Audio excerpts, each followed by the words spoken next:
Hello, dear colleagues. My name is Roman Tarasov. This is my sixth report on this conference. It's dedicated to the legal status of the constructed languages in 12 post-Soviet countries. So, what are the constructed languages? While and else appear as a result of a natural evolution, constructed languages, or conlangs, are languages that appear as a result of an intentional creation by a particular person or a group of people. I previously made two reports related to conlangs, and there is one more to go on the current conference. All of them had to do with grammar or typology. This time, I'm discussing social linguistic sites of conlanging in 12 countries of the former Soviet Union. The countries in question are 9 CIS countries: Russia, Belarus, Kazakhstan, Kyrgyzstan, Armenia, Azerbaijan, Uzbekistan, Tajikistan, and Turkmenistan, and 3 CUS countries, partially or non-recognized post-Soviet states: Asia, South Ossetia, and Pridnestrovye.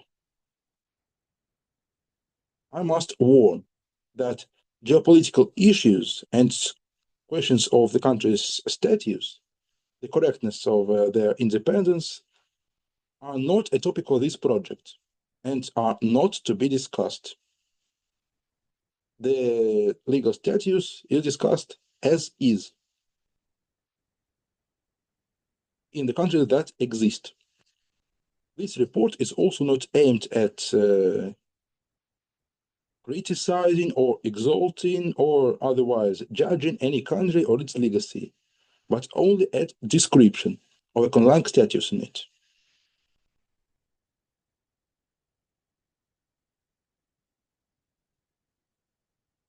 The rights in question are as follows: culture, the right to conduct cultural events in conlangs; media, publishing mass media in the mentioned languages; and giving a name to a non-profitable conlang organization in the language it promotes. That's because the constructed language is usually not native for anyone, except Denaskule for Esperanto. Thus, certain rights are less relevant. The rights of studying a conlang as a foreign language is beyond the scope of this study. This research mostly has to do with auxiliary or artistic languages. Let's start our discussion from some historical review. The Russian Empire is the motherland of Esperanto, the most famous conlang. It was created in 1887 in Poland, but Poland was a part of the Russian Empire. The first Esperanto book, Unua Libro, translated as first book, was originally in Russian. 5 years later, the first Esperanto society, Espero, appeared in St. Petersburg. And 13 years later, the first Esperanto press media appeared in Yalta and again St. Petersburg. This is Unua Libro, and this is one of the first newspapers. But since 1910, the Russian Empire government began its struggle against Esperanto societies, but not the media. Since the Great October Revolution, the new era of Esperanto as a potential language of the future global revolution began. It is the poster with the slogan, "Learn Esperanto, the international language of the proletariat." Lots of Esperanto print media appeared, like La Nova Epoko, New Era, La Nova Etapa, New Stage, Surpostena on the Post. the first Esperanto radio begins broadcasting. In 1925, the first Esperanto language postal stamps appear. Esperanto was as a language of the global revolution, as I mentioned. But since 1930s, the government stops supporting Esperanto and starting anti-Esperanto measures. Many Esperanto activists are prosecuted, sentenced. In the 1950s, the second birth of Soviet Esperanto movement takes place. But this time the movement is much weaker than it was in the early Soviet era. During this study, I analyzed language, culture, legal naming, and media laws. All countries in question publish official translations of their laws into Russian or English. I also follow the general principle of a law. Lack of regulation means no prohibition. In case of ambiguity, I sent requests to regulation agencies in all countries in question. It can be done in Russian, and the answer can be provided in the same language. I appreciate detailed and motivated judgment from almost all the agencies I addressed. The major problem is the term that is used to refer to the language other than national.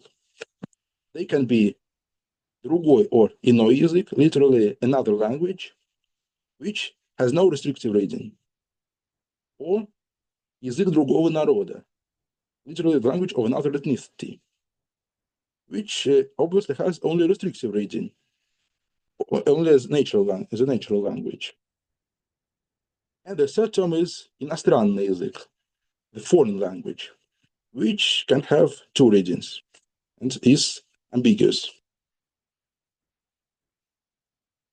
In terms of a right to carry out the cultural events in constructed languages, the situation is as follows.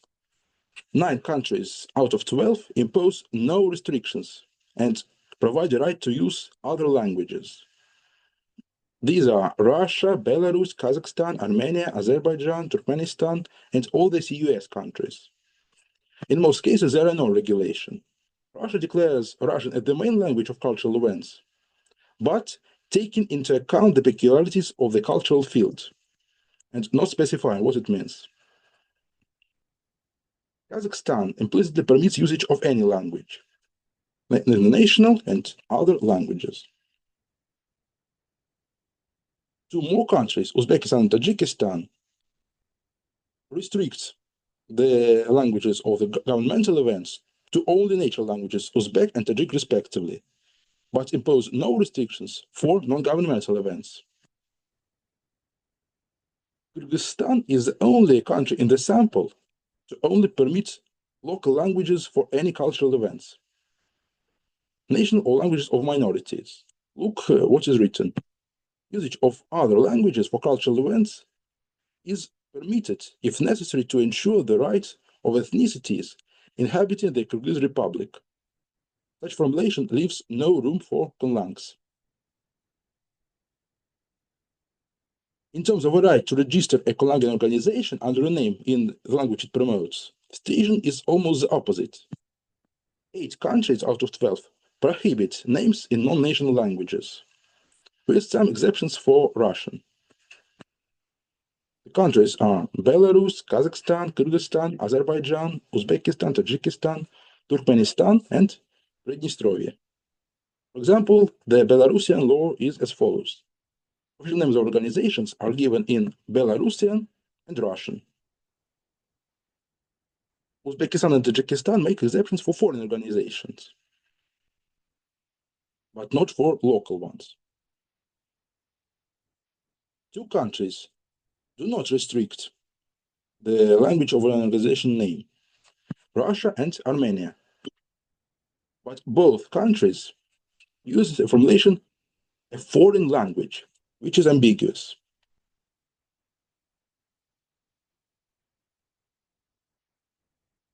Both my requests to the Ministries of Justice were answered. The Ministry of Justice of Russia explains that the notion foreign language is not defined in the Russian legacy. Thus, it's possible to apply this formulation to any language lacking an official status. The Minister of Justice of Armenia explains that the legacy of Armenia does not prohibit translating a business name into any language, including constructed, provided that the Armenian name is also registered. Two more countries, Abkhazia and South Ossetia, have the same formulation, but I failed to receive an answer and to find out the definition of a foreign language in the legacies of these countries.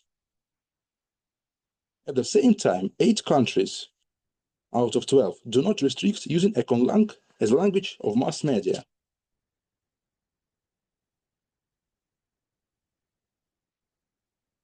These are Russia, Kazakhstan, Armenia, Uzbekistan, Tajikistan, Turkmenistan, Abkhazia, and South Ossetia.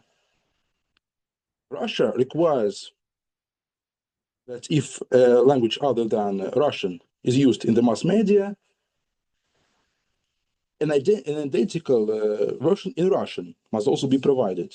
But another article of the same law withdraws this requirement for mass media established especially for broadcasting in the aforementioned languages. Broadcasting and spreading information with another way. Roskomnadzor explains that there are no restrictions since the legacy of the Russian Federation does not contain a notion constructed language. In the Armenian legacy, mass media language is not regulated at all, which is confirmed by their report on compliance with the European Charter for Regional or Minority Languages. Abkhazia and South Ossetia only require that 1/2 to 2/3 of the media content be in the Abkhaz or Ossetian language respectively, but it does not regulate the remaining part.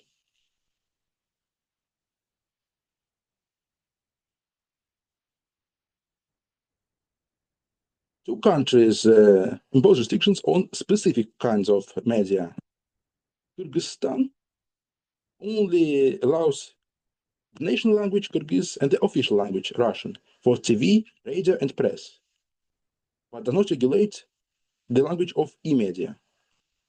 Azerbaijan requires to only use the national language for TV and radio, or to request a consent from the Audiovisual Council to do the other, but does not regulate languages of other media. In Belarus, only local languages are permitted in all kinds of mass media.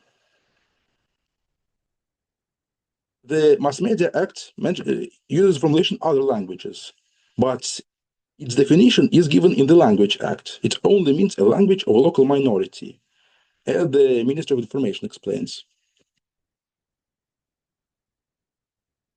The Pridnestrovian situation, present case, is the most interesting. It provides absolute freedom for any natural language, but prohibits conlangs. Using the formulation languages of other ethnicities. The Ministry of Digital Development explains permission or usage of any natural language ensures multilingualism in the Pridnestrovian mass media. However, usage of conlangs is not provided. Such a language can be regarded as a cipher, posing a risk of hiding illegal or extremist content. Before we condemn or even criticize this unrecognized country, let's reread its argument, its motivation, and compare their anxieties with, for example, Russian law. Why not? Mass Media Act, the Russian Federation, Article 4. Establishing mass media aimed at committing crimes, public call to terroristic activities, justification of terrorism, and so on, is prohibited. In case of violation, expertise is needed in the language of the media in question.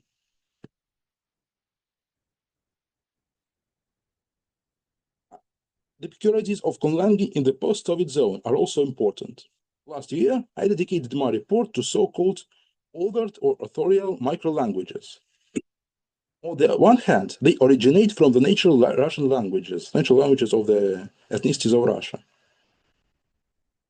On the other hand, they often differ significantly from either standards or vernacular Russian, and in fact are constructed in order to represent the local people as a separate ethnicity, separate from the overall Russian ethnicity. They are also claimed as natural, and the aims of their authors in terms of politics usually oppose those of the national government. Thus, we probably need specific regulation measures. But conlangs themselves are not a threat. Only chaos and lack of regulation is. And counteraction of malicious usage of conlangs and conlanging is desirable.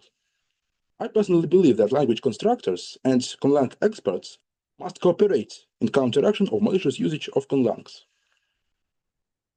Specialists in major conlangs can be trained, but we cannot restrict making a new conlang by anyone. So real solutions that can work are cooperation between governments and conlang communities, as well as international cooperation, and also training general conlang or typology experts skilled at analyzing an unknown language. It's vital when there is a case of Siberian and or Pomorian language, which I described on the previous slide. Thank you very much for your attention.